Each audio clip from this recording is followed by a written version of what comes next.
আজি আমার পরম সৌভাগ্য। প্রণাম প্রণাম যদুপতি, প্রণাম প্রণাম বলরাম দেব। প্রণাম।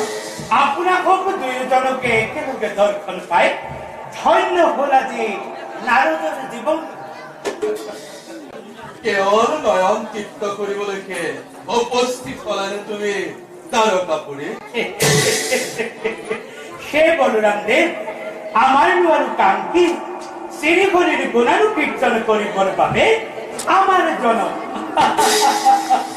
আর শ্রীহরির গুণানু কীর্তন করি আমি সমগ্র বিশ্ব ব্রহ্মাণ্ড বিন বাই বাই ভ্রমণ করি পুরো।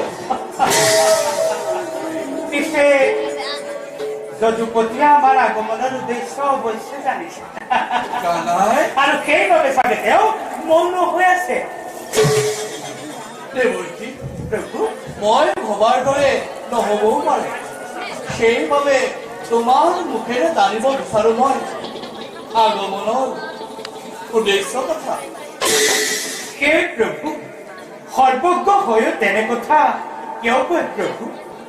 বাৰু প্ৰভু, সুধিছে যেতিয়া শুনক তেন্তে প্ৰভু।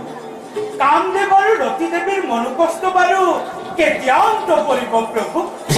তাৰকাসুৰেৰ অত্যাচাৰেৰ পৰা দেবকুলক ৰক্ষা কৰাৰ নিমিত্তে শিবৰ তপস্যা ভঙ্গ কৰি কামদেবে শেৰুয়ালে কৰি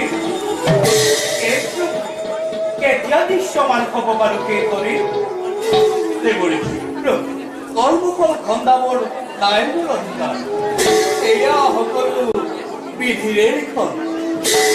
দেৱৰ্ষি, মই তাত অসুৰ ৰাজ সম্ৰাটৰ অত্যাচাৰ যিমানে বাঢ়িব সিমানে কামদেৱৰ মন্ত্ৰীখনৰ চাবিব। এতিয়া বুজিলানে?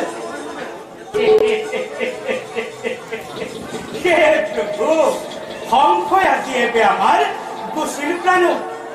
বাৰু প্ৰভু, আপোনাক দুয়োৰে চৰণত প্ৰণিপাত জনাই এবে যাওঁ মই আপোনালোকলে। বাৰু প্ৰভু, আমি এতিয়া বিদায় মাগিছো। যোৱা দেৱৰ্ষি। এ বৈকুণ্ঠৰ ভৱনে এ দেখিলো নয়নে,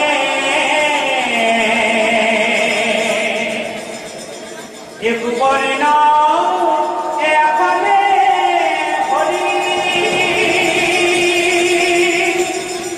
এ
তোমালোকৰ বাৰ্তালাপ বুজাটো বৰ দেৱৰ্ষিয়েনো কি সুবিধা পালে আৰু কি কাৰ্যৰ কথা ক'লে সেই বলৰামে কিন্তু একোৱে বুজি নাপালে।